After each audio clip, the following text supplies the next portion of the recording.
What up, everybody? Welcome to another episode of the Corner Podcast. Kel Dansby here, again with the old man Andreas Hale, back from Philly. One hell of a weekend it looked like for you out there. This is usually when you're like, I'm so tired, so happy to be back home. I don't want to hear none of that. It looked like it was a ball.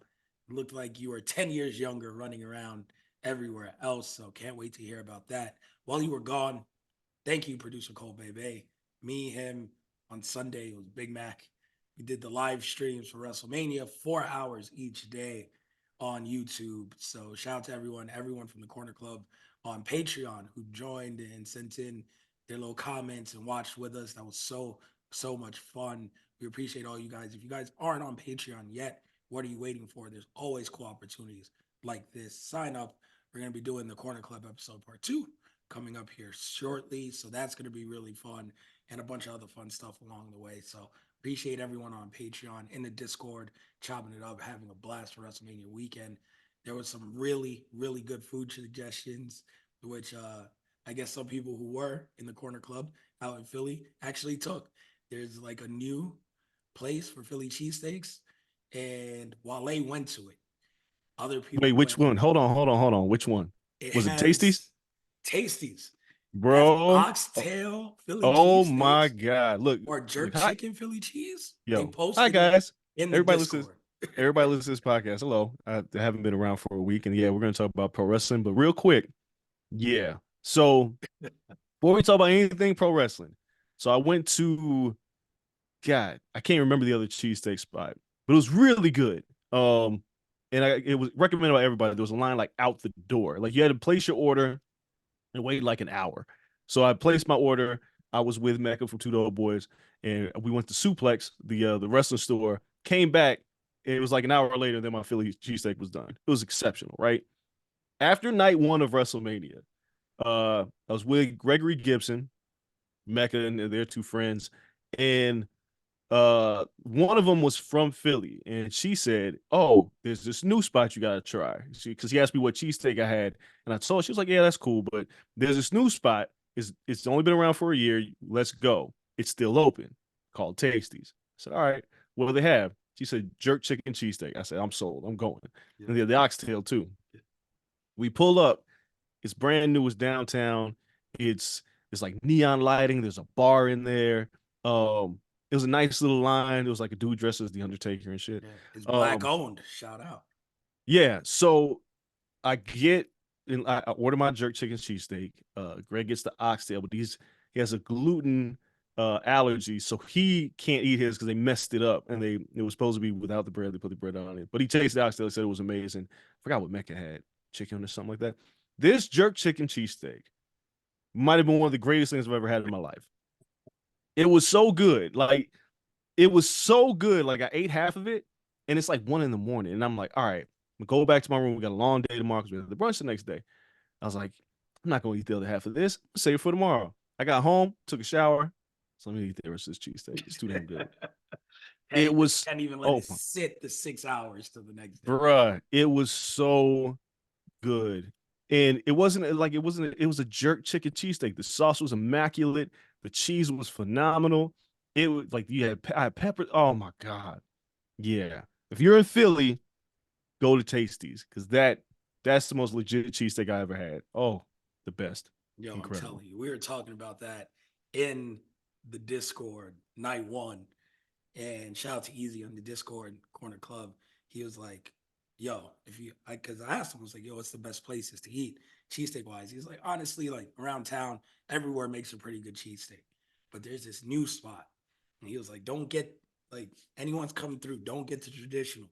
And then we go through like both nights. And then yesterday, or it might have been Monday, I wake up and the first picture, shout out to EJ, in the Discord is him with the cheesesteak. He's like, this is the best shit ever.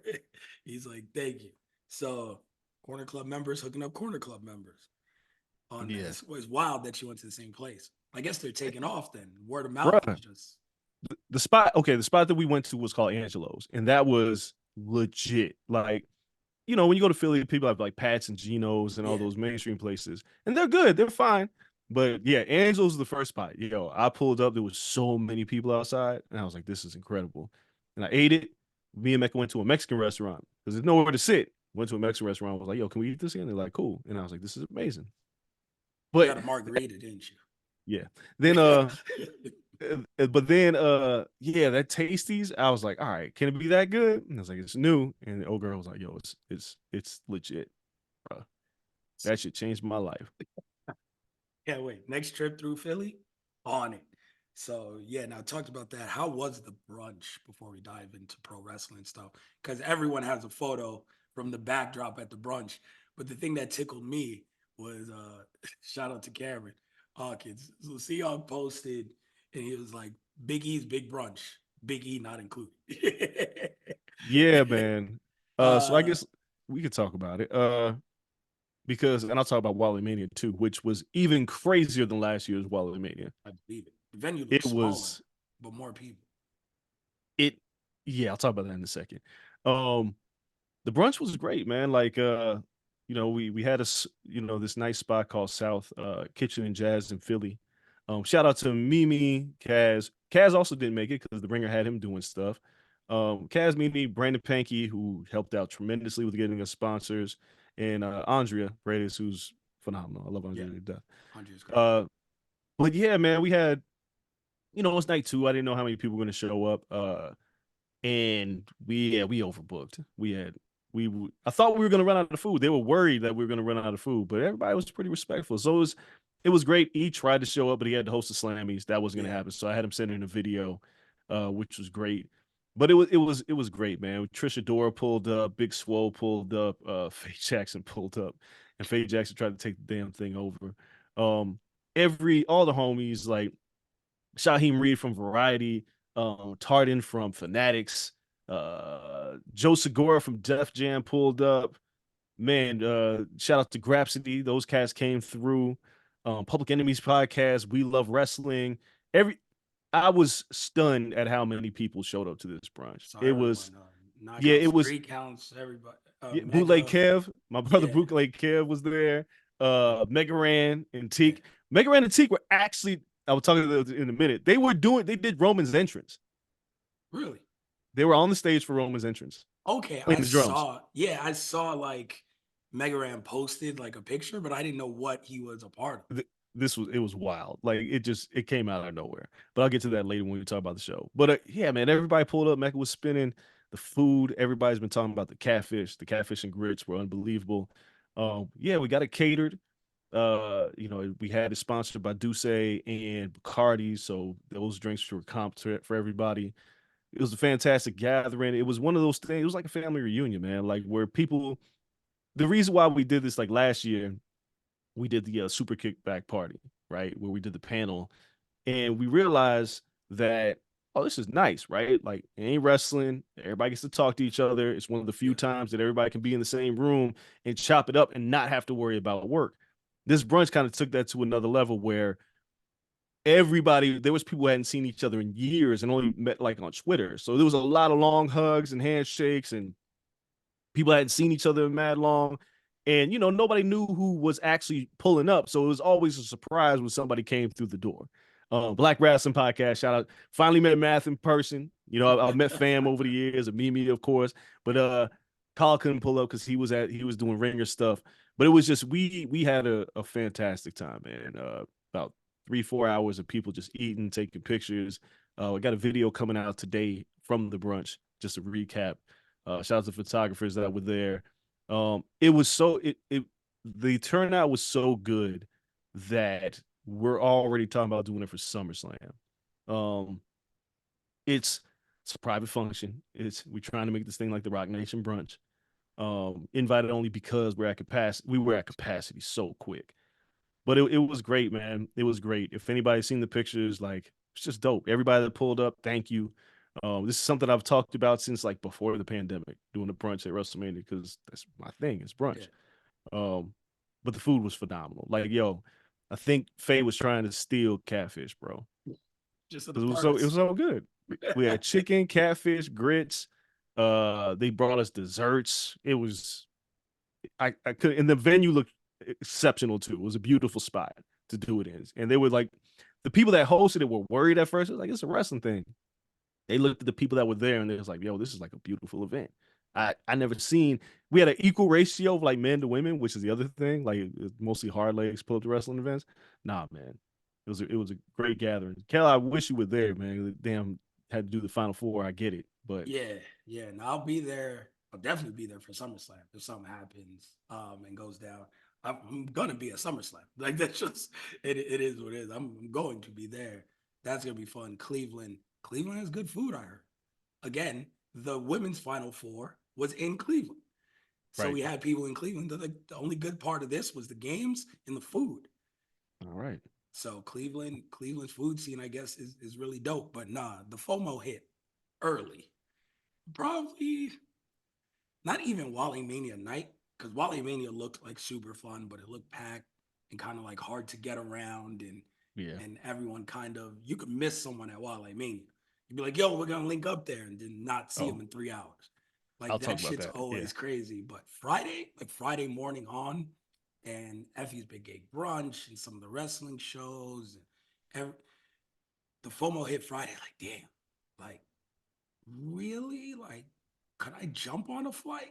Like it was like, yo, if I just come back like Sun, I miss night two. Like if I just come back Sunday, could I make this work? And then I was like, nah, fuck it.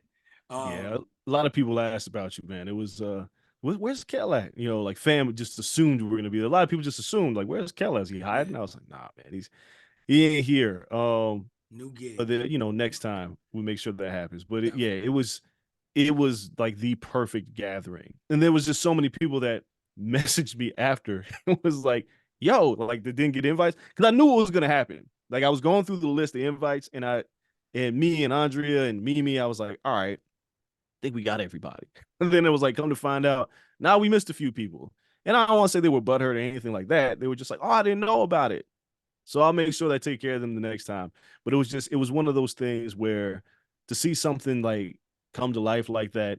Um, yeah, I haven't even given E a debrief yet because E's been running around like a maniac.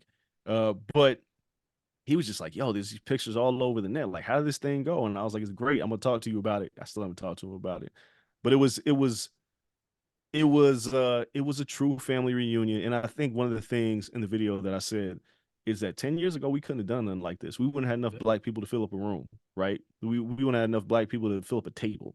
Now it's like had about 100 people there just on invites, and the place was at capacity. So Need a can't bigger wait to do venue. it again. That's Yeah, all. we're gonna need a bigger venue. We'll need a bigger venue. Speaking of bigger venues, let's talk about Wally Mania real quick. Yeah. Holy shit. So Thursday, get in with Mac. Mac arrives a little bit before me. I get there, and it's at the Franklin Music Hall.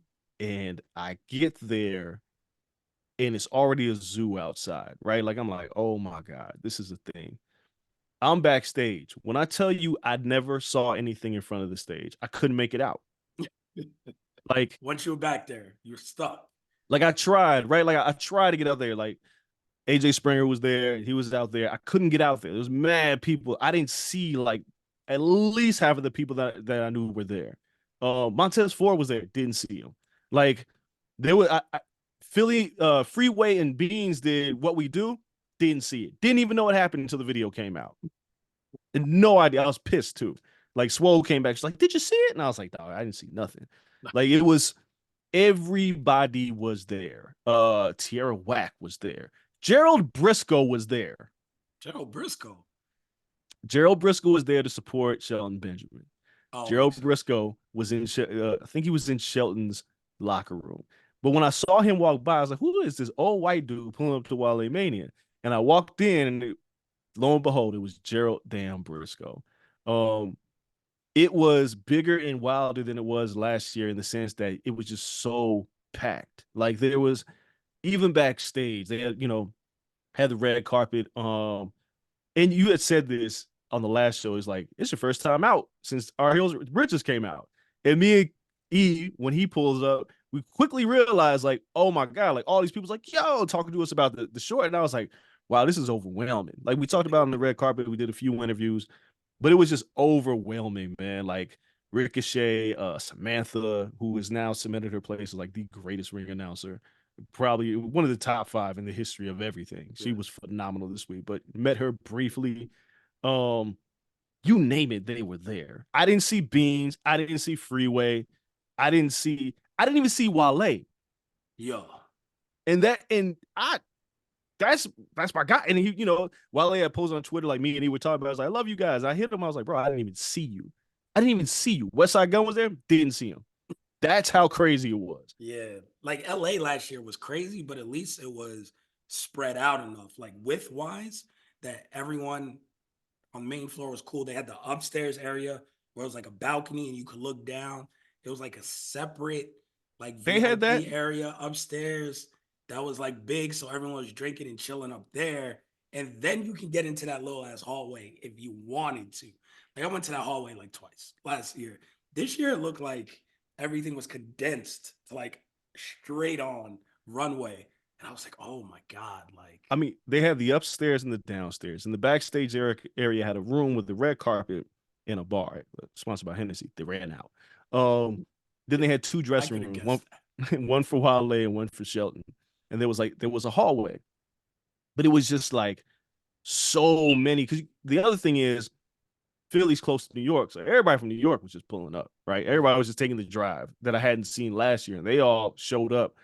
It was just incredible. It was packed. It was a lot, like, Yeah, and between not in a them, bad way. DMV people went up in Yeah, droves. Crazy. yeah. I maybe saw Kaz once that night. Saw Emilio quite a few times.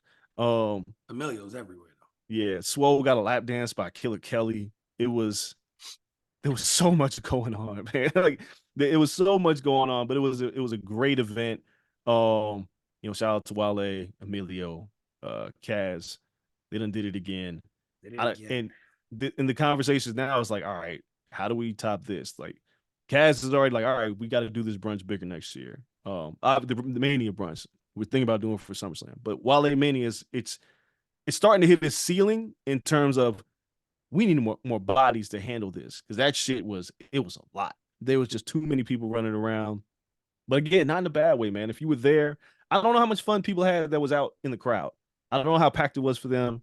I've heard great things, but I know backstage we were like, damn, like again, I never made it past the stage. I tried. Just I pulled in so many directions, I just gave up. I just gave up and stayed backstage. Yeah, that's wild. And we And had again, Wingstop too, so I ate some chicken. it's just continuing to get bigger and bigger and Yeah. bigger. And I mean, Andrea is amazing, and Cameron helping plan everything and every. But yeah, the venues for all of this have to get bigger. This Yeah. one felt where it was like, and maybe not Minnesota. Like Minnesota might be weird. If It's Minnesota not. Hey, it's not confirmed. It's Minnesota. is I've not, been, I've been asking around, and it's like, but not if sure yet. if it's Minnesota, all right, maybe get away with like same size venue. People got to travel. It's cold. When that shit gets to Vegas, I don't know what year. When it gets to Vegas, it can't even be the House of Blues. Like, because the House of Blues usually is like the joint you go and all that. No, No, not even big enough. There, no. Park MGM, like the little Usher Theater, maybe That it'll be that too shit expensive. might not be. Yeah, like I don't know. It, it'll like I Hookups are a think little bit easier to come by in Vegas than other places. they. I mean, yeah, Like you can't do Wale, it. like Rock Nation puts on all the shows in that theater. So I'm sure like a hookup is easier to come by because they do Planet Hollywood Theater in that theater. Planet Hollywood Theater wouldn't be bad. It's just a little far off the course. No, But I mean, that's yeah, we'll see. We'll see. There's listen. a lot. We Like if have it a comes to brunch in Vegas, Vegas. We got a brunch in Vegas, Dre. You got oh, it's gonna you got to be go to Border Grill. Just got to rent out Border Grill. no. I got other Two options. stories We're going better than that. on the strip. Just, Oh, Dre's I'm like again, I'm Dre. already thinking The about this. wheels are moving. Yeah, the gears are already turning. But like Wale Mania, the brunch was great. The For the Culture show, which is one of the only other shows I went to besides Ring of Honor. For the Culture show was dumb late, first and foremost. But I managed to stay up because it's the East Coast and it's only 9 o'clock for me, midnight for everybody else. Too Cool Scorpio, Darius Carter. I met Alex Zane, the suplex machine. Shout out to him. It was just that was a really fun show because all the homies were there. Yeah. Ricky Starks was there like hiding, right? Like Starks was there. Everybody was there. Swole was on commentary. That was a great show. Shout out to them. I know I'm going to talk to them because like I was like, there's a way to integrate this show into what we're doing, right? Like that for the culture show. While it's a great wrestling show in general, the fact that everybody is there, again, Faye, Swole, like shit, you just go down the list of like wrestlers just there. Woods had text me because he was Too Cold Scorpio was his favorite wrestler, and I was like, bro, where are you? And he's like, oh, I just finished. They did the Hall of Fame, and I was like, you're not here. Scorpio was like, I didn't know. Like he would have pulled up. Like many wrestlers would have pulled up to this thing. But that was a great show. Ring of Honor was a great show, obviously with Briscoe getting the title off Eddie Kingston. Even though the match of the night was Kyle Fletcher versus Lee Johnson, which blew a lot of us away, was a really good match.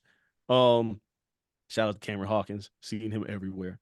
See Hawkins, yeah. He's legitimately everywhere and just a genuinely good dude. Just so many people to see throughout the week.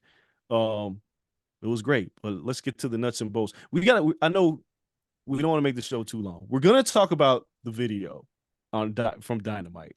We gotta talk. Listen, I mean, We're gonna Mania, talk. we can kind of run through. Like we know what the fuck happened to Mania. We can give our Yeah. stuff and run through it. We're We at gonna talk about least this though. Here's what we're gonna talk about. No more East Coast WrestleManias.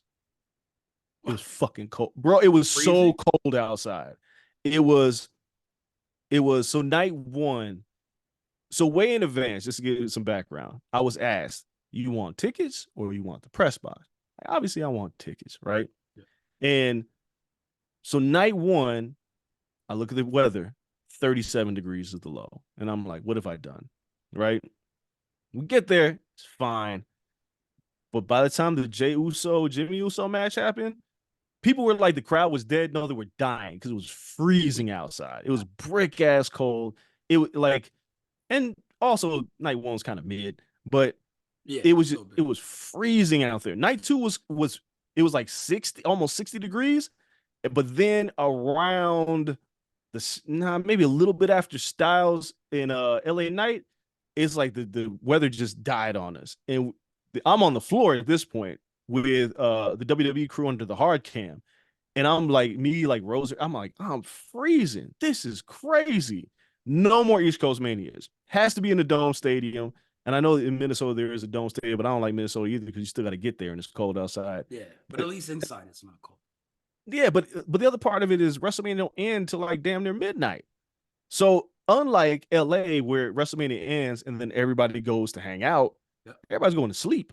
Like, yo, I'm getting out of here. I'm tired. Wow. It's cold. Took us like an hour to get out of there at least. And I was rolling with Gregory Gibson. So I heard Ubers, people like we had an Uber and it told us I ordered the Uber before the main event of night one ended. Because I was like, oh, I'm gonna get this Uber. An hour and a half later, Uber still wasn't there. That's how bad it was getting out of the link. There were people that I know that were there waiting for a Lyft or an Uber for at least 2 hours. Fortunately, I got a ride to get out of there. It was a disaster. So no more East Coast Manias. Yeah. I mean, there's never a good way to get out of the stadium. If No, it's in but Vegas, we can just walk. Like I'll walk to Mandalay and chill.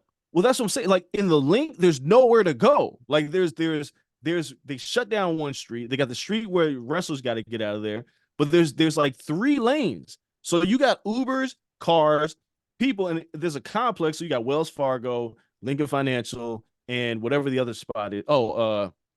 Citizens Bell Park where the Phillies play, all in the same area. Yeah. And you got like 80,000 people trying to leave at the same time. And you're trying to call Uber, so Ubers are trying to come in and people are trying to go out. It was a nightmare. I would have, if I was you, I would have texted Eve like, "Yo, I'm jumping in wherever you're at." Like, I didn't know that dude was out of there before the damn show ended. Way before, like he was after he did his pre-show. I was like, "Where you at?" He's like taking a shower. I was like, "For real?" Also, shout out to King Troy, our stylist for NAACP Image Awards, outfitted Seth Rollins that night for night one. I saw him like he came to the brunch, and it was funny because he's very unassuming, and if he doesn't say who he is, nobody knows who he is. So I was like introducing him to everybody. I was like, "I'm sorry, bro, I got to do this to you." yeah. And that the outfit for night one for WrestleMania for Seth I was like, Great. Did he just do sets or like the entire?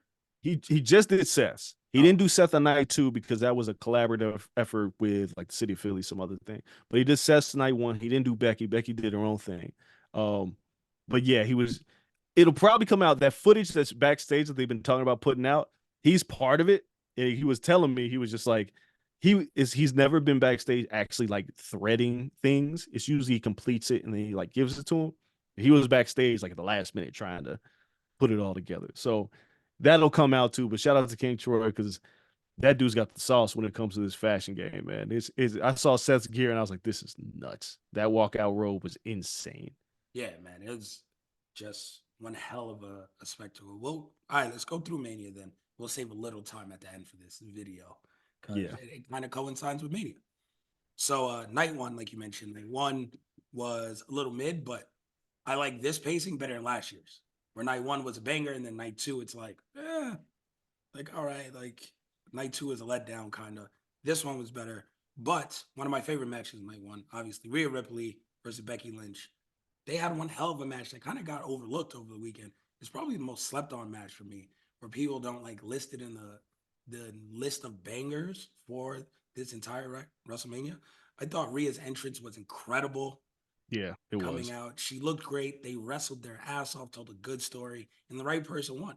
And Becky put Rhea over, and now we're leaning more towards that baby face Rhea because it's hard to keep her as a heel. Everyone is behind her. Yeah, I mean the entrance, the way it played out in the stadium was great. Like just seeing Rhea get to rock with a band. Becky's was kind of weird. The little CGI book thing was a little strange. Yeah, Um, they're it promoting the book. yeah, but Like, it didn't connect with people. There's like I don't give a shit. Uh, but yes, you're right. The match was good. It was really good. It did get overlooked because the rest of night one was relatively mid, and the right person, everything that should have happened in that match. The riptide into the turnbuckle to another riptide for the finish was great. Makes you wonder where they go with Rhea moving forward. I mean, not Rhea, I'm sorry, Becky. Even though I don't know who Rhea's next opponent is, whatever.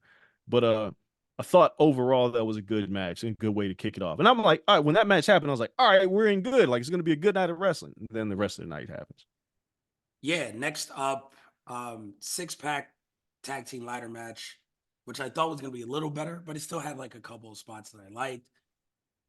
It played out similarly to how I kind of thought it would go. And when we talked about it, we both predicted, except the first team won it midway through. And to me, that was like weird because it was like, yo, they're still in it and you're still going. I was always a fan of the simultaneous. Yeah. This one was just like, oh, they win. But wait, the match continued. So it was kind of weird having them win A Town down under, win midway through. Shout out to Cole who called them winning. It's like, fuck, that makes sense. Yeah, just them winning midway through and then getting to everyone having their moment was kind of weird to me. Yeah, I'm not gonna spend too much time on this. It kind of diluted them winning because like everyone was like, so like they won the titles and the match was kind of messy. It was a little all over the place. It was fine. And then yeah, then we get our truth in the Miz winning, which was at that point it was pretty obvious, right? The Yes. highlight of this match was our truth getting a hot tag and going full John Cena in the middle of the match. That was the absolute highlight of the match. There were like some spots, but nothing we've never seen before. But they Oh, they won. We tried all to knew they kill were gonna. JD McDonough. They always try to kill JD. I think he's up for getting murdered every week. But the match was fine. Um, Waller and Theory winning was it's still a little weird to me because I'm like, all right, they're not long for these tag titles, and neither are Truth and Miz. So Oh, we'll see what Waller, happens. Waller and Theory, I think will have a longer run by far. They should. They should. But yeah, this match was all right. It wasn't offensive. Yeah, no, it wasn't too crazy, and the right people won. It's all about how Yeah. they book them going forward. And then next up, Rey Mysterio, what ended up being Andrade, which you didn't even get to pick by the time we were recording, and then Dirty Dom and Santos Escobar. This one was weird because they had a chance to really blow off this feud or like build something for Ray and Dom to go into next year. And it ended up just being a spot to get Jason Kelsey there, which did stupid numbers everywhere on social. and Philadelphia fans and casual fans. It was just like they built the story for so long. And now it's unfinished though with this LWO thing. I thought Andrade looked incredible. I thought that was cool, but I didn't think they needed to win. And they were kind of forced to win because of the celebrities. I didn't like this match at all. I hated it. I hated it because of the reasons that you mentioned, and also like just turn Carlito, please. Like it's pretty obvious, right? Like he's gonna turn. I thought it was gonna happen here. It didn't happen. The reason behind Ray winning, though, actually, aside from the celebrity aspect, it sets up next year. Now Dom is 0-2 against his dad. He's got to retire him next year. It's got to be a hair versus mask match next year. He's got to Yeah. retire his dad. So that story makes sense. The match itself, it was just a paint by the numbers match, sponsored by Aguas Frescas, which was like very targeted marketing, but whatever. If I'm Agua Frescas, I'm like, yo, what Spanish people do we got? Like, yes, I'm targeting the market. I Yeah, mean, I get I it. think the black women match was It was Wingstop. wait stop. It's chicken. Yeah, They're like, it's yeah. very targeted marketing, They but went down the match sheet and they're like, yep, this is the yep, one we want to sponsor. If Rick Ross is behind it, like, yeah, I need them. a lot of egregious messaging and marketing at this show, but it's fine. But this match, I did not care. Like I don't even think I paid attention while it was happening because midway through the match, I was like, I don't care. This is very inconsequential. I'm just waiting for Carlito to come out. He didn't, so I'm like, whatever. I don't care about this match. Yeah, Jason Kelsey, though, again, online, Yeah, it's that your clip viral went viral. moment. Yeah. Yeah, So I get it. Get why they did it. It wasn't too long, didn't bother me too much, but I could have skipped it in hindsight. Um, Jay Uso versus Jimmy Uso, to can I me, just get this just out? This match sucked. wasn't good. It was bad. It was bad because whoever the agent was with them, they were like, yo, let's just super kick each other. And I'm like, you guys are brothers. The video package preceding it was excellent, right? Yeah. My brother's keeper thing, the entrance. So word on the street was Wayne was like dumb late. Like this was supposed to kick off the show, and Wayne was dumb late, so it got pushed. But I don't think it had anything to do with how the match played out. But this match sucked. Like there was no energy in this match for two brothers who have waited so long for the spotlight. I wanted to get so much more, and it almost makes you think they should have had a match before so we can get to the blood feud at WrestleMania to finish it Yeah. because it could have used the last man standing, a Hell in a Cell, I'm no not sure holds if they had that barred. much time. That was the other thing. Like, But look, they could have found time for this match. I just think it was booked poorly. I just don't think it was a good match. There was nothing. The finish was whack. The whole like Jay falling for Jimmy's sympathy trap, that was whack. Like this match was not good. These two deserve better, and it was the worst match of the weekend to me. Like it was. It the it missed its expectations were mark. through the roof. The expectations were super high. No Rikishi, no bloodline, just these two going at it. All right, fine. Well, then delivery, give me a banger, maybe give me some blood. I didn't get nothing. It just felt like a wrestling match on Raw. Yeah, I'm almost to the point where now Jay is number one contender. We know that after Raw, after Mania, for the world's heavyweight title, which we'll get to. And I kind of want to see this continue because it didn't pay off for me. Oh, it's gonna So, continue. so I need Jimmy to cost them at the pay per view, 100%.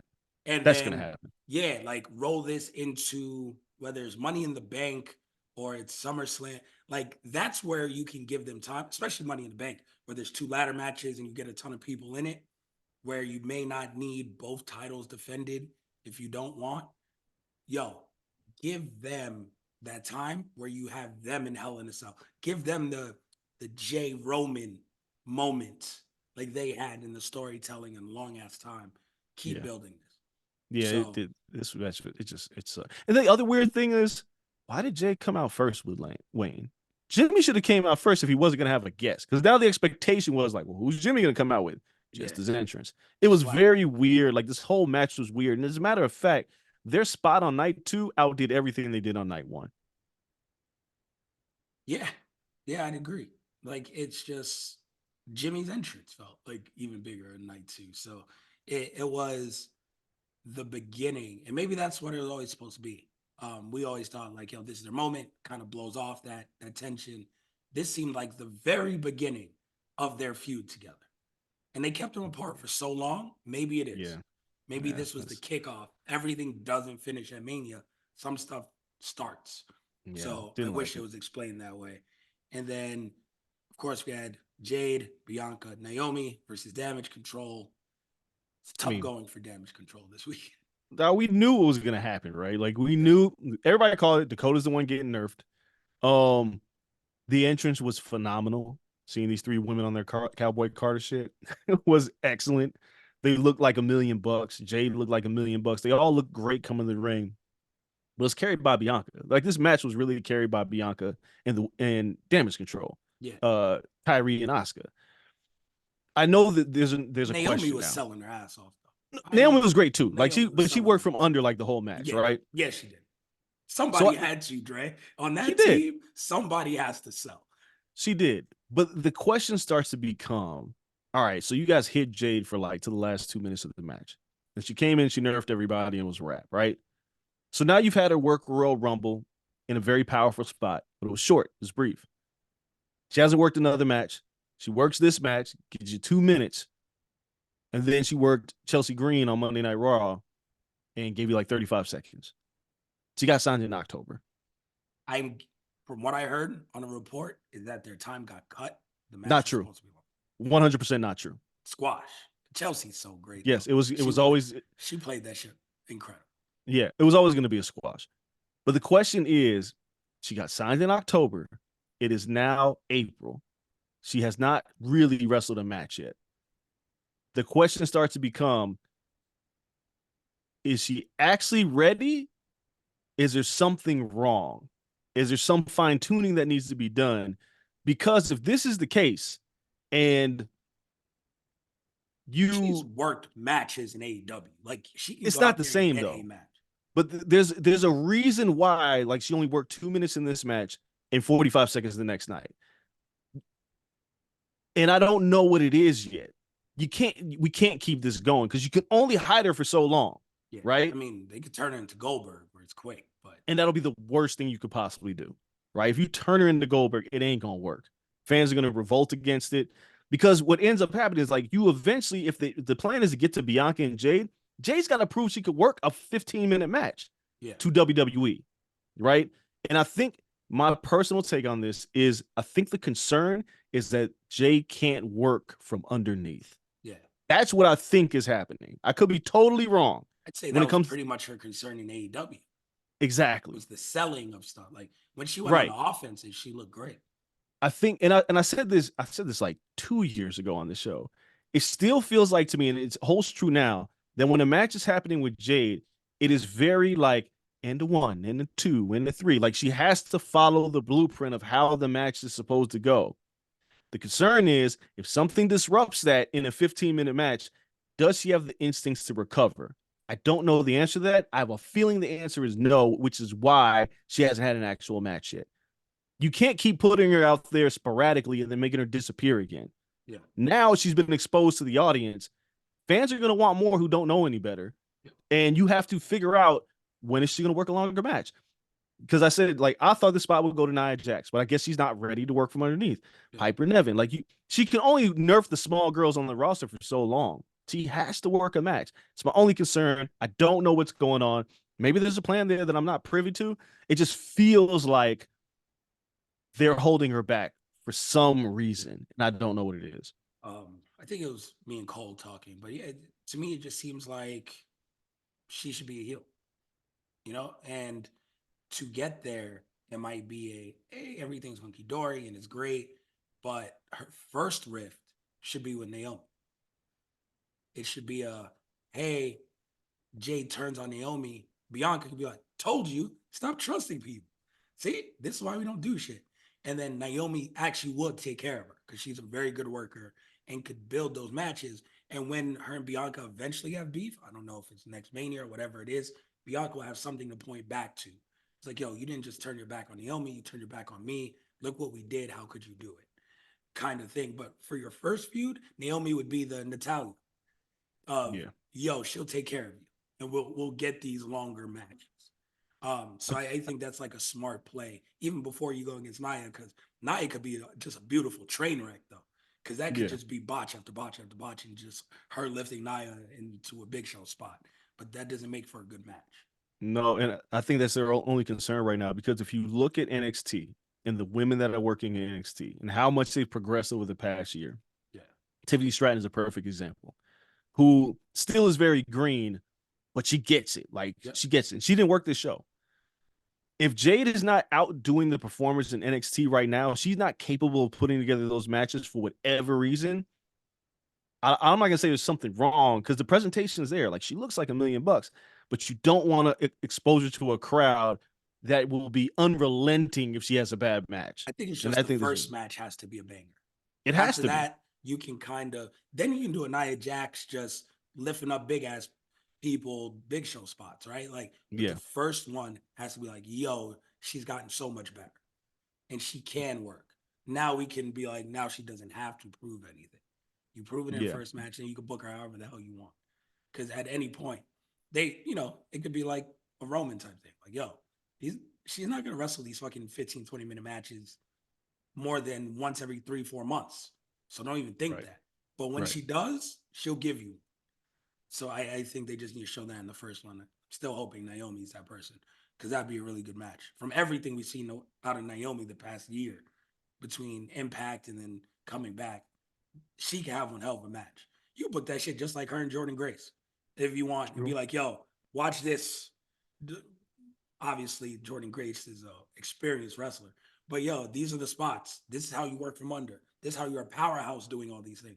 Look how amazing it looks, and you're bigger than Jordan. Like it will look even more grand. Just do this shit. Yeah. So I think that'd be a good feud. And then Sami Zayn versus Gunther. Lord have mercy. The entrance, Sammy walking out. Did they show you that in the stadium? Yes. This crowd, like as we're watching it, and he's slapping everything, and he's like rolling through first of all, production did a phenomenal job with this. Like this shot All of him, weekend though. All yeah, weekend. the production was on fire this weekend. But the shot of him and he gets there, and Kevin Owens is standing at the entrance in Gorilla. Everybody looked at each other and was like, "Oh, he can't lose now." He's going. Like he's got his kid there, his wife there, and I'm like, "Damn, Gunther's really good at nerfing people in front of their families." That's Chad Gable. But this entrance, everybody just, I know, like I was sitting with the Ringer crew, and we're all looking at each other like, "Yeah, this might be the night." This match was excellent. Like I know some people are gonna think it was goofy kind of towards the end when Sammy's like powering up, right? As Gunther's like just overzealously trying to nerf this man in front of his family. But the fact that he pulled out the brain bust on the turnbuckle, which we don't see it very rarely, it's the one thing that you go, that can be Gunther. That move right there can finish the job. Borrowed I, that from his old friend El Generico. yeah, his old buddy, his old master friend El Generico. Yeah, this match, I had no complaints. I thought it was great. I thought Sammy's perfect babyface and peril throughout this match. Gunther just being overzealous and trying to kill this man in front of his family is what got him caught up. Yeah. Gunther's just, he's still a killer. He's still a killer. He got pinned. It is what it is. He hasn't been pinned since he showed up on the main roster in anything. Survivor Series. Yeah, so Survivor Series don't count. That was I don't count that. You know, Vince didn't give a fuck about I that think man at that was that the point. last time he was pinned.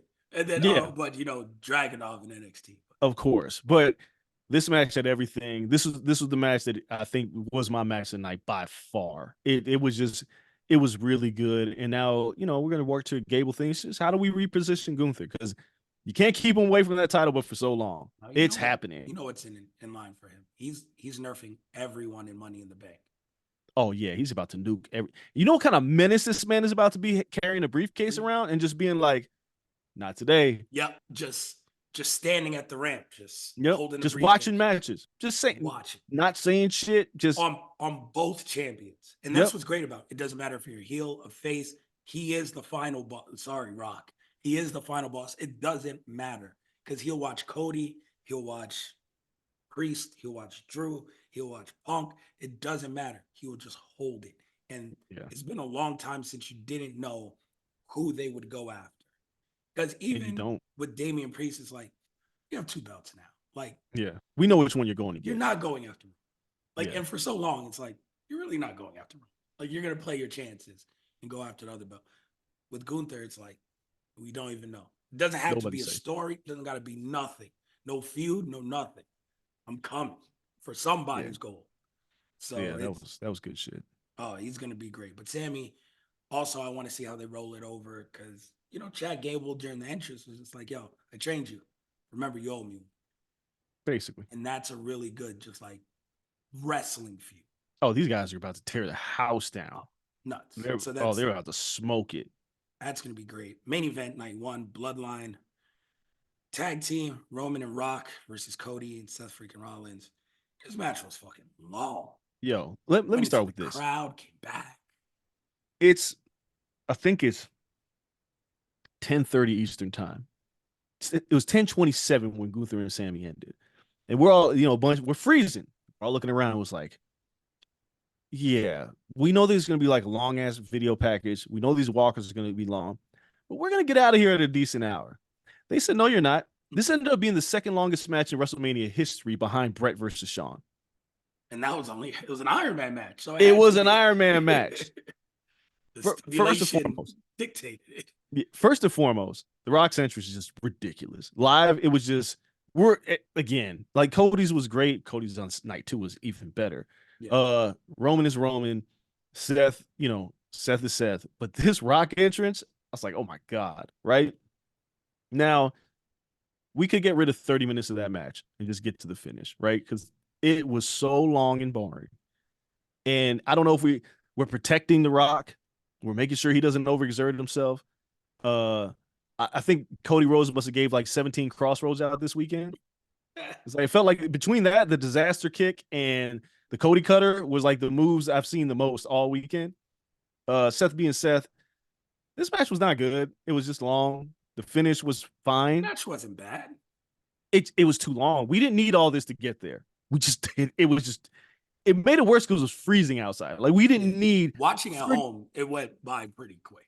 Dog, it was 47 minutes. The match was 47 minutes long. It seemed longer being there. I'm sure. At home, we were just hitting our stride on the Zoom. It was ineffective for 30 minutes. And then things started to pick up when I think the first crossroads hit, and we was like, all right, so we're gonna get ready to go home. Not really. We're gonna go home a little bit later. Rock getting hit with a spear, and Rock's expression when Roman hits him with a spear was phenomenal. But it was an ends to a means. It was like the setup for night two. And, I was just happy this match ended. I'll just say that. I was surprised Cody got pinned. I was too. Scenarios, I did not see that. I was too, but then I was like, well, he's definitely winning tomorrow night. As soon as he got pinned, he's definitely winning tomorrow night. And now you already have the story. Cody's going to work The Rock. Probably at SummerSlam, maybe Survivor Series. It's happening. It's 100% happening. That was the one thing that the scenario that none of us really discussed was Cody getting pinned, but it sets up something, right? It clearly sets up something. I just didn't need this match to be this long. Oh my God. It was a while, but it seemed longer, I'm sure, because you were freezing. Then night two, which is the better of the two nights. So everybody shows up. Seth Rollins is the MVP of like everything. The great. Fact because I know we're gonna start with Seth in this match with Drew, which was exceptional, right? But everything that Seth did with the build of this tag match, because he always felt like the guy would turn on Cody. He always felt like the guy was like, he doesn't really have a place in this. He was the glue that made all this shit work. I don't think he gets enough credit. Now, when you look back, I'll always be your shield. Everything that he said, shout out to the writing team, the booking team for the way that they framed this. But this man he was MVP. I know we all love Cody, but you don't get any of this without the way Seth handled his presence. And it started with this match. Well, it started the tag match, but it really went into high gear because he could have just delivered an okay match with Drew. He got fucking Claymore 13 seconds into the match. And people thought it was going to be like Sheamus and Daniel Bryan, and it wasn't. Big and these guys were pissed for a second. He was like, "Oh my God!" And then I'm fake. No, these two delivered an incredible match, and the fact that Seth was now compromised from the night before plays into all this. But man, there is. I just want to get to the finish real quick because it played out differently for y'all than it did for us. The finish happens, right? Obviously, Drew wins. Yeah. The crowd pops crazy. Major babyface pop for Drew because now it's like Drew finally had his moment in front of all these fans, right? Yeah. So major babyface moment. And to I'm be fair, he's sitting. been crushing that shit on social. The guy's been phenomenal. He's He's unreal yeah. on social. He's unbelievable. I am standing with the WWE staff at hard cam, right underneath the hard cam, and everybody's clapping, and the fans in front of us are everybody's happy. We see Drew go down and start interacting with Punk. We can't hear anything, right? We're just watching. And we're like, what are these two saying to each other? And when Punk slaps his leg and knocks him down off the thing and the crowd erupts, what you guys didn't see is how it played out for us. Punk does all that. When he blows the kiss, the camera, like the every Titantron immediately cuts to Priest running to the stage. The way that they put this together and what we saw was ridiculous because it wasn't like I think when you guys saw because I watched it again. He blew It the showed kiss it, to his wife, not Punk's wife, but yeah. yeah, Well, see, it doesn't obviously look like to us. Drew's It wife. looks like he's blowing a kiss to Priest, Uh, and the camera cuts, and he's running to the ring. We in on TV, he also blows a kiss, and the camera still lingers on Punk as he turns around. He blows a kiss and immediately clicks to Priest, and we're like, "Oh my god!" Right? It's like, and Priest running down, like, now it makes sense. All Drew had to do was fucking leave. All yo, he had to do was leave. there's a reaction video that went viral on TikTok of a black woman. I don't even know her name.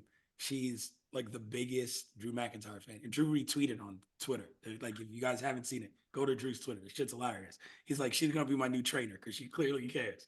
And it's a 3-minute video, and she's so happy when he wins.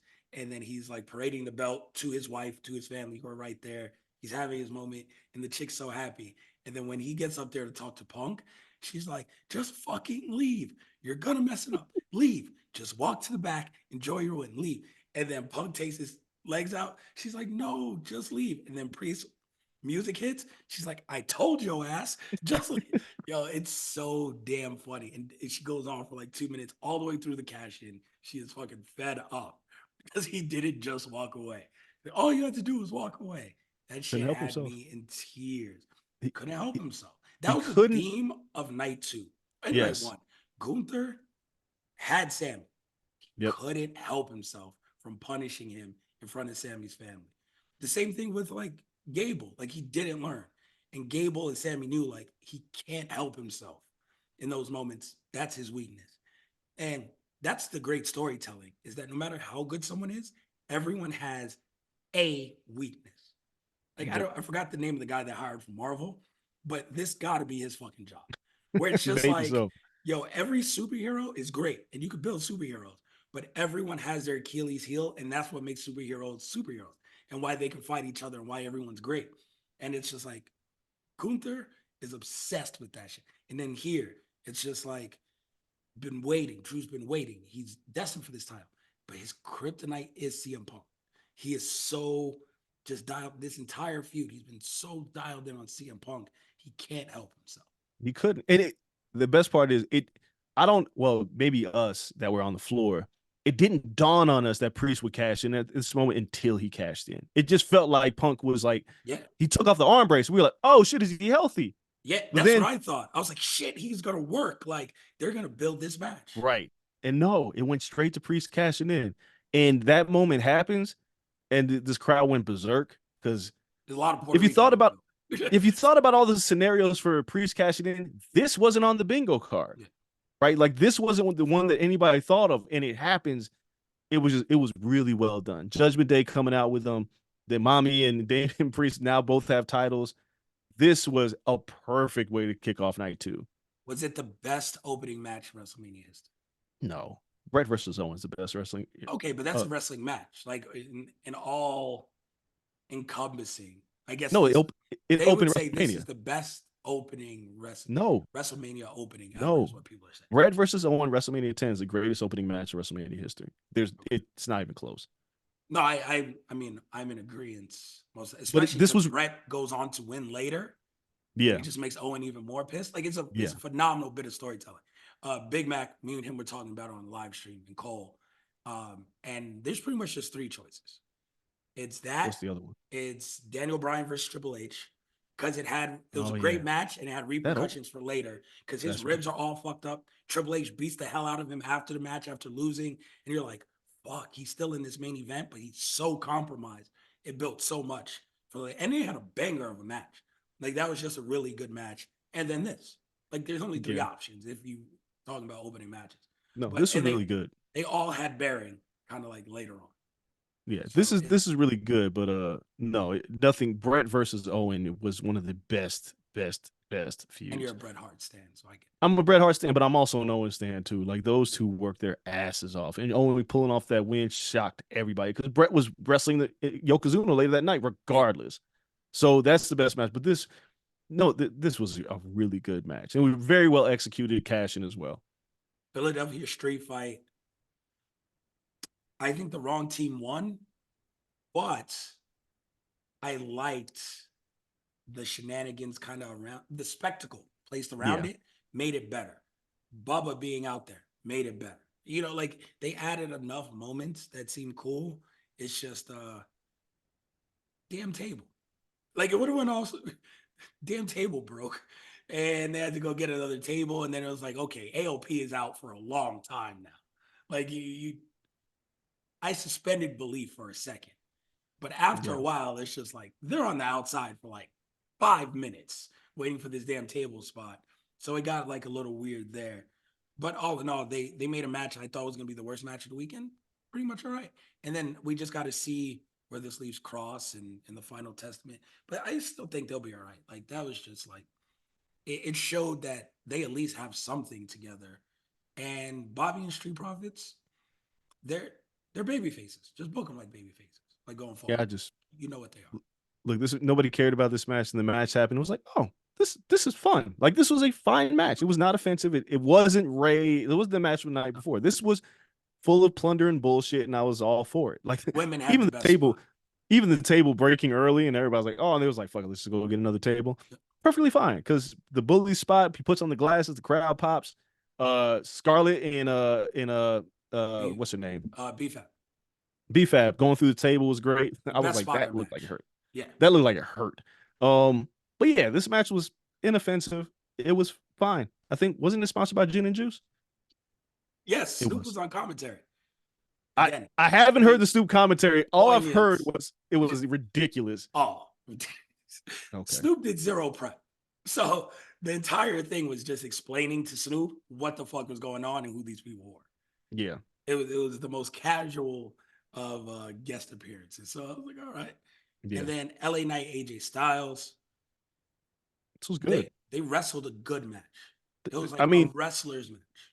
yeah, like this was not bad by any stretch of the imagination. It was a good match. It wasn't. I've seen some people like 4.5 stars. Like, no, it was a good match. Like, it was just a straight up good But match. AJ got it still. Like AJ was like, fuck it, I'm gonna just go out there and wrestle and give, some people want some graps. Let's just give There's it to them. there's no question that AJ still has it, especially big meaty AJ. Like this dude's huge. Like I Still saw him and I flipping was like, around and shit. yeah. And then the fight at WWE World was hilarious too. Yep. A bunch of the homies were there for that. But LA Knight getting the dub, like I was just like this. This was a good match. It was a good match. For a lot of people, including myself, this wasn't the WrestleMania match I had in mind for LA Knight, but it worked out, man. It And did. I think this was good. That's He all. got I can't a say nothing spot else on bad the about it. card. He got the entrance. People, yeah, like the whole crowd was going for him. He's still over. That's all they Yeah. needed.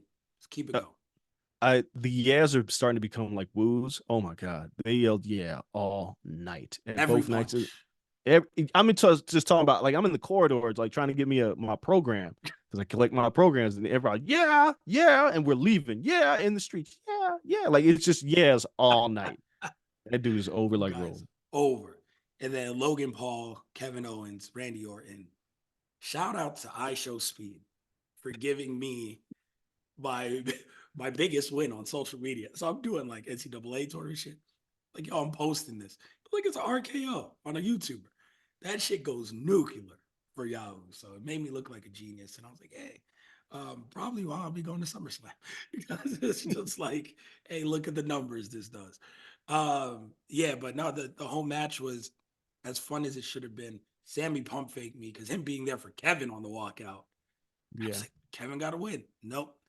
Logan continues to go. And I kind of saw it. Like, Cleveland is Logan's town.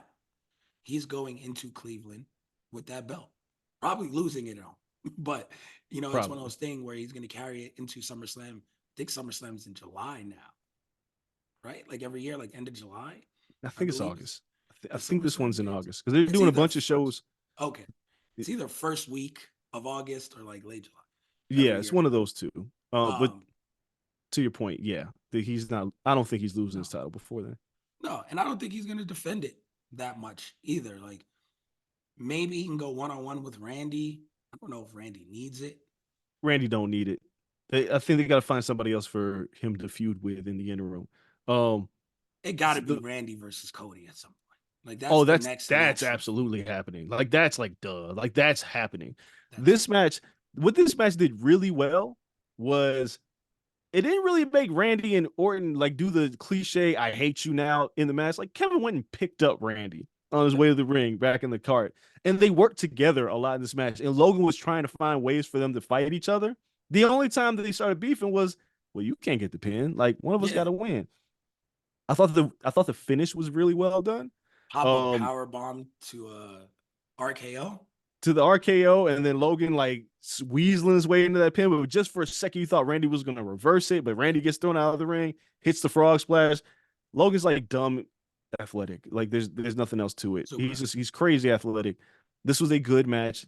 Um, a lot of people were like, "Yo, Kevin's got to win because Sammy won," but that would have been too easy. Yeah. Logan won. It and then Speed getting kicked like Spartan kicked. It was fucking hilarious. I Again, it's hard for Sammy to hold a belt for like a calendar year because Yeah, he's built off an underdog. But SummerSlam, man, I love the Sammy versus Kevin. We've won the belts at Mania. I was there supporting you. Kevin has to get jealous at some time, right? Like, that's his character. He's a you feel prize like fighter. yeah. He's now helped Sammy and then didn't win himself. He It has to brew. We have to see these guys, and we've seen it. I think it was like Battleground, like when they first got pulled up because Kevin like injured Sammy or whatever. And that was a great match, one of the most underrated matches. And I think that was the same night as the Shield, like triple threat. That was one hell of a pay per view, Yeah, like it was. randomly mixed into this shitty Vince era. And I need to see them with like trips on a random pay per view where give them 20, 25 minutes and see them just go one more time, one more Yeah, I think program between the two. yeah, I don't know if it'll happen with this title, but maybe it should happen somewhere. But Kevin just it's just every So, time you see him, you're just like, God, this is one of the best talents on the roster. yeah, Just personality wise, his humor, he plays babyface and heel equally as well. He, I don't know. I guess you could call him underrated because he does everything right. He does everything. He worked this match right. He worked this feud right. Like he's he's held just every really belt. Unlike Sammy, it's not like, yo, I got to see him as champion. He was champion. We saw a yeah. championship run. He could be champion again. Don't get me wrong. But it's just one of those things where it's just like he has nothing left to prove, and He everything he in, doesn't. he's great. He doesn't have anything else to prove. It worked Stone Cold in the main event of Mania. Right. Stone Cold's first match in like 15 years, and that shit was incredible. He's done everything. He, Yeah, he could he's done it retire all. tomorrow and be fine. He could. I don't want him to I because I don't want enjoy to. him so much. He did an I would interview like. and he was like, if I have one more Mania in me, I would love to go me versus Finn. I was like, one more Mania? Like, the I fuck? mean, I you understand never. they're all like 38, 39, Yeah, and you it never comes up know. quick, but hopefully not. Hopefully, man, take the reduced schedule, do whatever you got to do. Just show Yeah, up for the big ones, keep these KO Mania shirts going. And Bailey, Io Sky, they put on a match. I they don't care did. what happened around it. And yeah, some people are like, well, maybe Bailey shouldn't have won yet. All this stuff, Bailey's entrance, it kind of went over people's heads a little bit. There was this when the bell rang, this shit was a match. I went back and watched it. They were working, Oh yeah, this and was good. this. I mean, Bailey and Sasha obviously have like legendary matches together, but Bailey's resume is not as stacked as Charlotte's, Sasha's, Becky's. Like she doesn't have those big like wow that's a fucking match outside Right. of the Sasha ones. This is one you can put on their resume. Like yo, they worked, and Io's great. I So mean, Io's tremendous. Like I said it before. I feel like she's kind of been overlooked as champion, right? And her losing, I didn't necessarily care for because I feel like there's a lot more there with Io. But I think this match proved to anybody who had any questions, like if you're gonna get a banger out of something, you're gonna get it out of Io because and Bianca had an absolute banger. Like Io is one of the best in the business, and I wish he could have held the title longer in a prominent role to prove to everyone that she's got it. She yeah, is the goods. She didn't really have a feud no, outside of Bailey. no, it was just that she had good title defenses, but like she didn't have a feud. This was the one feud since being champion, and it was a good build. And I guess the payoff is a payoff. You don't have to have multiple. Uh, I'm glad, and now Trips is in charge, so stuff is a little different. Like Kyrie Sane should at least had a touch of the title. Like and Vince never saw it. Just put her in Kabuki Warriors and buried her, and she ended up getting fed up and leaving. And now it's like that time didn't pass Io by No, because not at Asuka's all. had several runs, but it's like same thing. It's like are there memorable feuds in there? But she's a four-time champion or something crazy, three-time champion. So like she'll go down probably as a Hall of Famer when it's all said and done. And Io was like that level of good in NXT and everything. She was that next wave, even after Kari, because Kari was that good. But Io, just being a champion, cool. If she gets it back and has a substantial run in future, great. But I'm just glad they put on that like single star path. She touched the belt. So now if she gets in there either side, like say Raw needs more women and they end up getting moved over there, which seems like the logical thing. Like now that Yeah, they're done with Bailey, like just move the Kabuki Warriors to Raw, and there's tons of shit to do over there, and can go after Rhea. But she's just believable now yeah. as a main event talent. So thought the match was good. It helped Io a lot, even though she lost. In the main event, Cody Rhodes versus Roman Reigns. Again, the the tribal chief is great. It was one hell of a run. It was a historic run. The storytelling in this match, the layers of storytelling, and everyone has an Achilles heel. Everyone has a weakness. Was done so well when you go through it. And the match was a little long, but not bad. It was a good match. Mm-mm. When the shenanigans started to hit, though, it's like, okay. And it wasn't too many of them. Mm-mm. But as soon as Cody won Crossroads, two Crossroads, damn, this third one's dangerously close to the ropes. Solo's out with the Samoan spike, and Cody kicks out this time. I was like, oh, now we're on. Yeah, this was the Avengers Endgame of WrestleMania, right? Like the homies had to show up Yep. because you knew Bloodline Rules was going to lead to shenanigans, and the shenanigans happened. This was a really good match. Cody's entrance I thought was fucking great. The mask coming up, having Brandy. It's like there's more than one royal family. Like Yep. we're doing this. Um, seeing the pyro live at WrestleMania is also ridiculous for Cody. They put so much into that guy, and he's he was built for this machine, right? Yeah. Like he was built. What he did in AEW was training to get to this point, Yeah. right? Like this machine can support what Cody Rhodes is, and you felt it in the crowd. I know some people were like, "Oh, they're gonna boo Cody." No, people were cheering The Rock. It really had nothing to do with Cody. It had much more to do with holy shit, The Rock is wrestling, and he's been so good as the final boss. It's really hard to boo him, but everybody was behind Cody in this match. And Roman was excellent as well, Yep. right? Like this wasn't your usual slow ass, boring ass No. rest hold match. That was These two, kind of night one yeah, with the night tag one match. rest hold, a This whole ass one, they rest hold. just right These into guys, it. yeah, these guys went for it. And when the shenanigans hit, I know some people. I remember some people that I talked to were like, "Oh, this match is going to be overbooked," and I said, "I don't give a fuck. Like, overbook it to be damn. If you're gonna do it, you do it now." And it The didn't only feel that question, way. the only question that I have is why? What happened to not get Stone Cold in the Undertaker spot? That is absolutely supposed to be a Stone Cold spot. Yeah. There's no question in my mind that it was supposed to be Stone Cold instead of the Undertaker, because you go from Solo to Cena to Rock. The natural progression is Stone Cold, Yeah. not the Undertaker. If that glass would have broke, like, to be clear, the crowd went fucking batshit crazy for the Undertaker because we were already on a high. It made a lot more sense too, by the way. Ooh, with Taker? Yeah, because he did some magical shit to get the Rock out of there. I mean, I he mean, Stone chokes Cold them. could have stunned. No, but when the lights come back on for the second time, Rock is out of the ring, so is Taker. Yeah, I mean, they just rolled out like we saw it. But Oh, yeah, well, it it was looked nothing. cooler on TV, but they Sure. were gone through magical. But it I was mean, like Cena coming out, like that pop was stupid.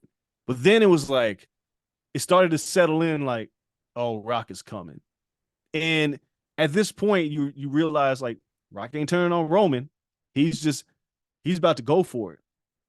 And Rock nerfing John Cena the way that he nerfed John Cena was hilarious. The last remnants of John Cena's hair flapping around is also funny because he's just hanging on. yeah, Man, it's a little if that thin in the middle. oh yeah, but if that glass would have broke, oh Lord, that Oh, place would have blown the fuck up. well, I By hope this time, Austin's doing okay health wise. I hope everything around that's the him. only thing I could think of Yeah, because it couldn't have been money, right? There's no way it was no, money. I don't think it would be a scheduling conflict. Something had to happen to prevent Austin from being there yeah, because that and had to be the plan. of course, and Taker didn't even have his gear. I think if it was No, planned for Taker, he would at least like kind of put on the garb to yeah, like come out. Like, no, he just came out in a do rag and some sweats. It was just like, well, yeah. you know what I'm here for. And then in the midst of all this, when that Shield music hits, the layers of confusion that goes through the crowd because you're like, is Moxley showing up? Yeah, It can't be, yeah, right? Absolutely can't be. But this is crazy, right? Like this match is crazy. But Rollins comes out in the Shield gear and immediately gets super punched to hell, right? Like immediately. he got no offense in. And I remember my first thought was that was wasted. Then I thought about it. And as Roman is walking over with that chair and he turns back and the flashback of him getting hit, I got to He get made a my lip choice. back. That's it.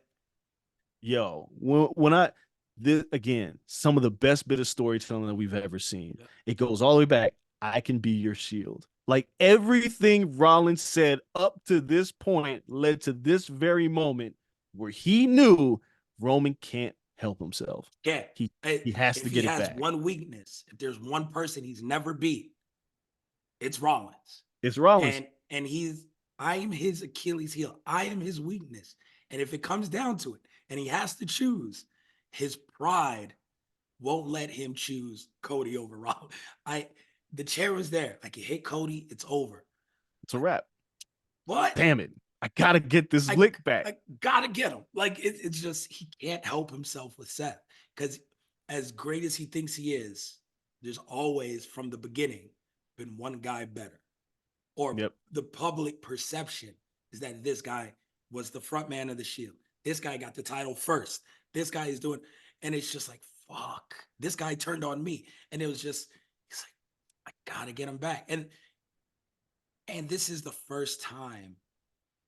And it's always been that for Roman. And again, the storytelling, so many layers. It's always been, would Sammy have hit me in the back with the chair if Right. Seth didn't do it first? Would Jay hit me in the back of the chair if Rollins didn't do it first? Everything came back to, and Roman never had the chair. Roman is just like, everything is because of Seth. All this shit and what he did. And he has the chair and he's just like, I need to get rid of him before I can do anything. Like, and it was such a simple choice. The internal conflict of, do I do this, keep my belt, win, and roll, or do I take out the guy who's really for the past 10 years caused all this? The Yeah. one guy I can't beat, and he chooses Seth. So nerf Seth with that chair, ends up losing. But after, I love that Seth sold it to the moon, and then there's a camera shot of Seth like tearing up. Amazing acting, tearing up after Cody wins. Like he knew it. Like I knew that I could be the difference because he can't avoid me. I am the kryptonite to him, more so than Cody, It's more so than anyone else. yeah. I mean, the celebration, everybody coming to the ring, his mom, right? Like Rollins, swollen eye and all, because one of them Claymores definitely clocked him in the eye because that Yeah, eye was eating bad. it, and it felt like the emotion was real. It also felt like Seth and Roman are going to be gone for a minute. They need a Yeah. break. Well, Seth, When it, to think of everything he did and to know that he completely fucked up his knee like 6 weeks ago, yeah, didn't wrestle, and then just rested just for the like these 2 nights is crazy. it's it also is it's pretty obvious when these two come back. Seth versus Roman is That's the gonna feud. be a big fucking deal, right? It's gonna be title, no title, don't matter. We people have waited for years for them to headline WrestleMania. Maybe it's next year. I Nah, don't know. It could be. They could headline one of the nights. maybe it's it's It's hard to two keep nights. women. It's hard to keep women away for like 2 nights from a main event. Mm, But yeah, CM Punk is definitely headline now. But if we get Cody versus like Rock at Mania, then it's like another night. Like it's tough. But there's a lot that's that gonna be a bang. there's a lot they can do, and there's it's clearly that is the feud to go to from this point on. This was an excellent finish. The fans, like everybody lost it. The pyro, watching Cody celebrate with his wife and his everybody around him, and Randy, like you're looking at Randy and it's like, damn man, like this is legacy, not legacy. What's the legacy? Yeah, Yeah, legacy. Um, there's so much going on here because again, this was a guy who had to leave the company because they didn't care about him. And now he finished the story. And the best part about it is that I know people were like, "Oh, like AEW blew with Cody." No, they didn't. This no, was this was needed. It was a vehicle. Like they this chose their own was paths. yeah, like of course Cody would have wanted to stay in AEW, but there's a reason why I left.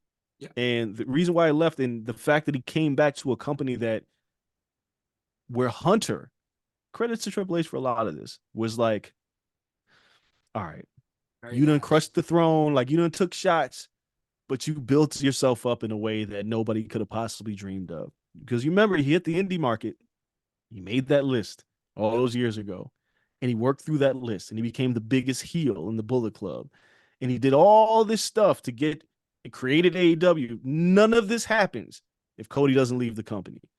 Like none of this happens. It like the Bucks could have tried it, but there's also the big mistake. It was like Connor fighting Floyd was allowing Jericho to work New Japan. That Yeah, was also the other mistake that they made that created AEW. But the linchpin was Cody Rhodes, of and course. the company's Because still alive. producing that show, that state, that arena Oh show and everything, as yeah, good as the Bucks are, Cody was like, well, I kind of just know this aspect of wrestling and how we pull off like a show like this. He added so yeah. much to that. He was.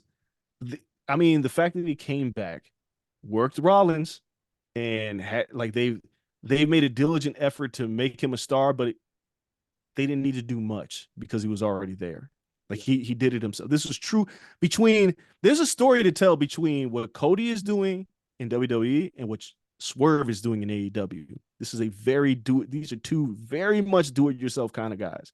And all the company has to do if they're smart is just get on the train. That's That's it. it. Let him All go. you gotta do is get on the train. Add a little bit more pyro. Like just push them up because they've done it themselves. Couple more dancers for sure. So all of this, all that's left is now it's the question that I had before. Now what? You're gonna work the rock. That's inevitable. Yeah. But how do we keep Cody hot as the champion? I personally, right now, don't think he's gonna have a long title reign. Neither do I. He's much better built for the chase than being the champ. And it's gonna be really hard because if Gunther nerfs him, I think Gunther's gonna be the one that gets it off him at some point. Such a weird time. I mean, yeah, It won't because be, it won't happen soon. It can happen within the next year, yeah, right? If all of us believe that Gunther's going to win Money in the Bank, yeah. it's either he's winning Money in the Bank or the Royal Rumble. One of those two things are happening where And he ain't Gunther's going to taking get a too long title. to cash in that money in the bank. No, That's he not won't. Damian Priest. Like He they're won't. pulling the trigger on this. So I think he's gonna get that title off of him, and the money's in the chase. But you know, I think everything's been right up to this point. This is one of the biggest moments in WrestleMania history in terms of something, the payoff being worth it. Like obviously for us, Kofi Mania, you know, Bryan Danielson winning the title. These are like massive payoffs. Shawn Michaels beating Bret Hart, massive Yep. payoff. Cody Rhodes winning in the manner that he did in an excellent match. It's a perfect cap to WrestleMania 40. So it was As all in all, this is as pretty mad as damn good. people were at WrestleMania 39, I think Yeah. everyone could look back and say, "Fucking Hey H, man, I told you on this damn let it play podcast. out." I told you on this podcast. I said he's gonna lose because there's nowhere to go but down once he wins the Yeah, championship. They spent the next year just building him, building him, building him. To that, we knew what was gonna happen. There's no way he was gonna lose again. There just yeah, wasn't. But they cast just enough doubt. To think about this, they were gonna have The Rock replace him. Like that's yeah. It was going to crazy. continue like without the story finishing for a second. They went that direction, and that team, the WWE, quickly realized from the "We Want Cody" chance, it was like it's undeniable. That's it. He We did did all too this good shit of a himself. job. Yeah, no, he did too good of a job. Like, yeah, you presented him well, but him bringing the wrestling club to Yeah, this WrestleMania, his work with kids, his emotion that he showed, the promos that he's cut, the matches that he's worked, that torn pec thing. I don't know if we get as big of a baby face until this fucker came out no, with a torn pec at Hell in the Cell. yeah. Like, bruh, Can't manufacture that. It's just a nah, you perfect story. he is just you can say what you want about Cody neck tattoo aside, even though he even refers to it as a mistake. He said Dusty would love everything about this neck tattoo. The guy's got it. He's got it. He made it. Like he could retire tomorrow if he wanted to. Good. No, that's both nights of Mania. Before we get out of here, talked about one CM Punk. He comes out again on Monday Night Raw. Cost Drew Mack again. And laughs. Yeah, just like grabs his foot before the Claymore. Drew just can't get past it. Their feud. And reportedly, Drew still hasn't re-signed. But it's semantics now. Yeah. You just every time this motherfucker's on television, he probably not re-signing because I think that number changed a little bit. It might have. Real quick, before you talk more about Drew tweeting that during the match and then Grab tweeting the when chicks. and then tweeting fuck after the Yeah, match is over was hilarious. But I digress. The man, man it's is so just he's too good, good. so good. So he loses again, and Punk's laughing and everything. Um, outside of Cody, outside of Cody, CM Punk has had the best 2 weeks in pro wrestling. It's pretty good. I As say Rollins had a phenomenal WrestleMania, but I think Cody CM Punk is between the interview with Ariel and everything else as going on. And as a guy who got hurt and was missing his WrestleMania moment, right? Like yeah, he may not get it. He's hurt. Fuck. All the plans are just done, torn up. He's like, fuck, man. Like again to the Ariel interview. To it would be a WrestleMania. Just do commentary to a major player in the Drew storyline and that whole title that he was supposed to be in anyway. So he didn't main event, but he was a major player in WrestleMania, yeah. even with his injury. Then to Monday Night Raw, and then to Wednesday, Oh God. which is not even his promotion anymore. But Tony Khan announces on Sunday that he's going to show the footage from Brawl In because I guess he took offense to what Punk said on Ariel Hawani's podcast. And at this point, those are his two biggest nemesis is Ariel Hawani and CM Punk for Tony Khan. So he couldn't just let it slide. He decides to show the backstage footage and work it into this Young Bucks FTR angle and have the Bucks as EVP show it to strengthen that feud or to pop a rating. I'm not sure, but the footage comes out. It's a minute long, and it kind of shows exactly what Punk said. Maybe Punk was a little more asshole-ish than he had let on. Yes, he did push and smush the hell out of Jungle Boy, out of Perry beforehand, and then Perry was like, I was about to say what the fuck, and then he guillotine Perry. And then Joe did come over. I was like, let him the fuck go. He lets him go. Joe takes him one way. Uh Chris Hero damn near is in tears. Like, oh my God, what is this fucking coming down to? Because it looks like maybe Chris Hero is the agent on that match or something. And Punk's like, I quit. Chris Hero's like, my fucking match. And then covers his face and everything. And Tony says he feared for his life. I guess if Punk's like leaning over Gorilla, like, your company's a fucking shit show. Maybe he thought he was gonna catch the next guillotine. I don't I don't think it was gonna go that far. But in that minute footage, I was just like, shit happens. Like you don't have to one. And again, a guy whose dad's an owner of a football team and especially an owner of a soccer club, like you kind of know boys will be boys at some point. This shit shouldn't be foreign to you. There's fights every training camp. But also, the biggest thing or the worst thing you could do is be a snitch or like leak shit. It's like, yo, this isn't house. If there is a fight, like this is us. This is the locker room. These are the boys. Like, you showed it to do what? To show that CM Punk was overly aggressive? Like, what is this doing for you? But making it seem like if I work there, nothing's private. Anything on camera can be taken and shown. That's, to me, out of all of this, as corny as it may seem, in there, that's the biggest problem. Because it's like, yo, bro, I can't even trust you. Whatever I do here, you may show if you just fucking feel like it 6 months after I leave. That's that's huge for someone who's played organized sports, who's played that locker room's fucking sacred. And pro wrestling's like that. It's like, yo, bro, you just put this shit out. Like, that's whack. That's as bad as it can get. Uh, so in the other guys, Will Ferrell tells Mark Wahlberg after telling the story about the shark and the lion. What does Will Ferrell tell him? Did that go the way you thought it was going to go? Nope. That is exactly what showing this video did. Because everything you said is true. It didn't look, you ain't got to agree with Punk at all in this scenario. But this video did not make Punk look like a menace to society. It did not make him look like somebody who's going to kill Tony Khan. You got to remember, while you can't say, while true, yeah, he shouldn't put his hands on Jack Perry. Yeah. We got to remember what led to this point. And Punk didn't deny he put his hands on Jack Perry. He never said Jack swung at him first. He never said anything. All the things that Punk said kind of happened. Yep. Now we saw it. And a lot of us were wondering, well, could it be worse? Because why would you show it?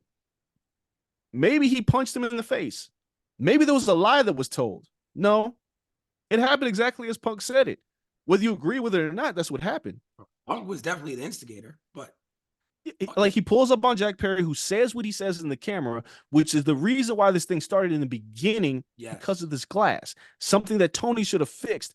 And unless you're denying that Punk never said to Tony, like, if I handle it, it's going to go a different way. You need to handle it. The foundation of this is the whole, let's go get Punk to tell Jack Perry not to go through the glass. And Punk basically says, no, you guys should handle this, but if you really want me to, we'll do it. That's the found. Unless you had video countering that, yep, this was worthless. Yeah, because then to then do it on a major stage and be like, real fucking glass is like, bro, you just throwing this in my face because I told you couldn't do this on Saturday. Like you need to have a counter to that. You need to have a counter to say Punk took it upon himself to tell Jack, because you don't have anything. All you have right now is you have the idea that Punk handled something that y'all should have handled, and that shouldn't have been the way that it went. But now, what makes it look worse, forget the Jack Perry stuff just for a second. Now we're looking at Tony Khan feared his life over a fight? Over what? And it wasn't even like a fight. Shout out to Alexis Littlefoot. She says Solange and Jay-Z had more physicality in the elevator than that match, than that situation did. It locker room fights happen. Plenty of times, I know, and these stories have been told in pro wrestling about, dude, Eddie Kingston slapped Sammy Guevara. I'm sure that was more physical than what we just saw. We didn't see the video of that. I mean, we choked him. I mean, there was a choke, but yeah. At least it was barely. It was like a front headlock. It wasn't even like a real "I'm gonna put you to sleep" type choke. Like, it was a scuffle. It wasn't a fight. This was a scuffle. And no matter what, this didn't strengthen your position as, oh, Punk is a jerk. Nobody cares. The fans chanted CM Punk in the arena when this happened. Was trending worldwide. Like, during your show. My issue with this whole thing has been, I need Tony to stop reacting. I need it. I need it. You don't react to the boys getting fucking released by saying they was late to work. Yeah. No. Wish them their best. Wish them Yeah. the best. All right. Wish you well. I'm not responding to this. Nothing. You know what the foundation of all this was? Telling Big Swole she couldn't wrestle. You didn't need to do that. Yeah. Like, that's you reacting because Swole got let go, and people were like, why? And he was like, because she can't wrestle. Shut the fuck up. You don't like you're never gonna win an argument with the internet. It doesn't work that way. You're never gonna win the argument as a billionaire because nobody's gonna side with you. Yeah. So the best thing that you can do is nothing. Punk went on his thing with Ariel Helwani. WrestleMania week, the most successful week in WrestleMania history, in WWE's history, in terms of engagement, in terms of views, in terms of a successful event in a new era. Stay away. I think they shouldn't even do Ring of Honor during WrestleMania weekend anymore. Ooh. The reason why is because they ain't gonna come to your town and do something for double or nothing. No. You going there and then talking shit about a company while your other company, your second company, is working in that territory to gain, some fans that are going to be in the, because yeah, we went to Ring of Honor. It was a great show, but it makes you feel second rate. Separate yourself. Don't pay him any attention. Don't worry about what they're doing. If Punk says what he wants, Tony, don't respond. You didn't need to. This didn't do anything for AEW. I don't even know what the end game was. Like, did you think that fans like this in this tribalistic nature of pro wrestling, did you think fans were going to watch that video and be like, I'm done with WWE?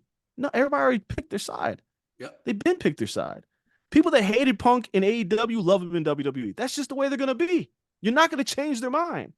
But what you did do was you exposed yourself. You exposed yourself in a situation where people were like, you were really scared for your life? Like, we thought we were going to see something juicy. And then you used it in an angle for a tag match at Dynasty? Come on, guys. Like, it came off corny. It came off real message board nerdish. Yes, message board people can't help themselves and have them long ass arguments on message boards because they can't stop responding. Like you said, the theme for this weekend is I can't help myself. Tony couldn't help himself. He couldn't help himself. CM Punk and Ariel Helwani. That's his kryptonite. You got to let it go, man, because you're not going to win. And it doesn't matter. Punk said what he said. We done moved on. WrestleMania happened.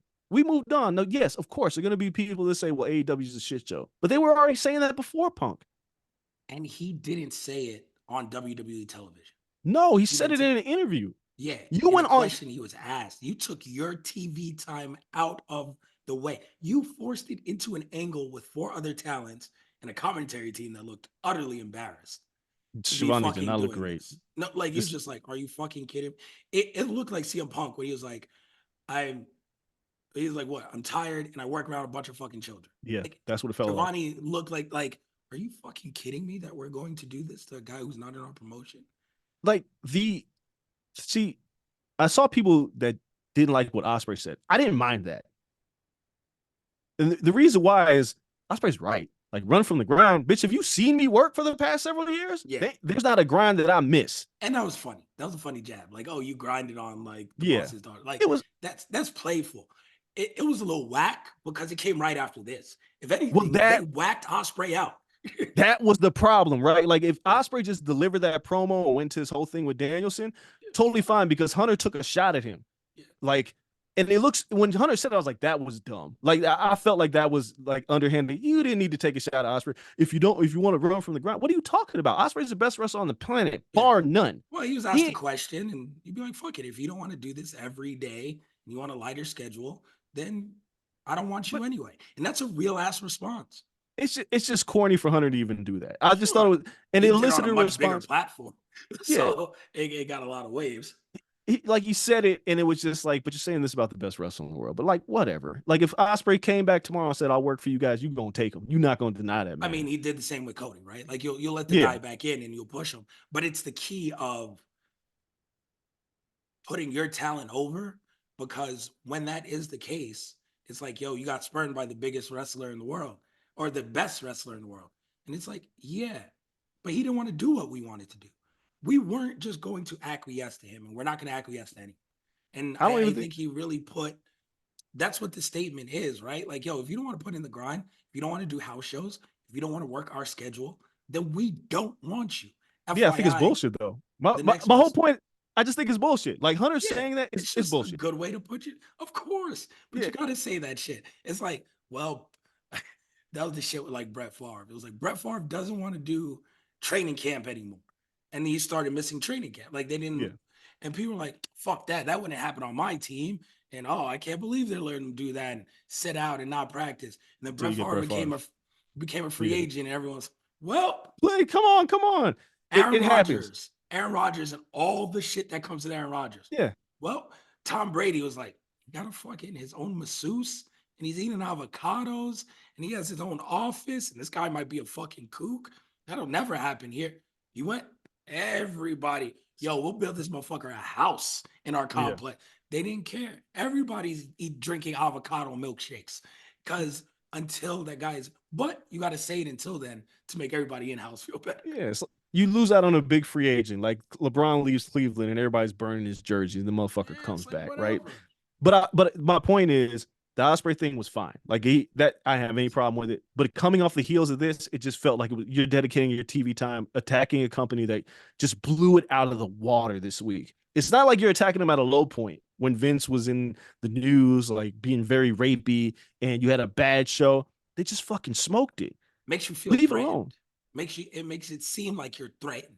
Yeah, like why are you doing like again? Just do you got a pay per view next week. The last thing we should be talking about is fucking CM Punk. We should be talking about Joe and Swerve headlining Dynasty for the fucking AEW World Heavyweight Championship next week. The Bucks at FTR having their fourth match for the tag titles is what we should be talking about. Osprey and Danielson, we don't know how many stars they got left. Meltzer's like, how many stars can that match get? We should be talking about that, not fucking CM Punk. Like that shit None of that pissed me trended. off. None of that trended. Completely buried all of that stuff. And they've been doing really well lately. They've been like it's like you're having your own show, you're doing really well, and fans are watching. The fans that love AEW are enjoying it. Just keep cooking, because the fans that are with you, and eventually people are gonna be like, "Yo, you want to watch the best wrestler in the world, bell to bell? It's AEW." But when you do all these other shenanigans, it just turns people off. They won't even give you a chance. That's it. Like wrestling's become like Wale Mania, the brunch, every WrestleMania week. It's become cool. Yeah, Like, and to a lot of people, like they're cool people. That's some sucker shit. Like to the point of even if I really like wrestling, like I just some people be like, yo, I just don't fuck with it. Like I'll watch the match on YouTube if I have to, yeah, but I ain't gonna rock with you because that's just you're corny. And this shit is cool now. yeah. Don't Like, be don't do corny. Of corny shit. Like, so it's one of those like, hopefully the pay-per-view is gonna be great. Write the ship. course it is. Focus on yourselves. Stop letting Mercedes talk every week. Well, Let her that's wrestle. we'll save that this Yeah, conversation yeah. for next week But because there's other shit to do. Just make sure you're doing it very, very well, and let WWE run their race because well, they're it's like starting to figure out how to get more of that NXT bell to bell in there still because they haven't. Trips has done a lot. He hasn't figured that out yet. Is how to yeah, get the match quality to an AEW match quality level. It's they're just not. not. It's They're just it's not gonna happen. But it's fine. it's never going to be that high, but NXT was Trips wanted to get close, at least for Yeah, pay-per-views.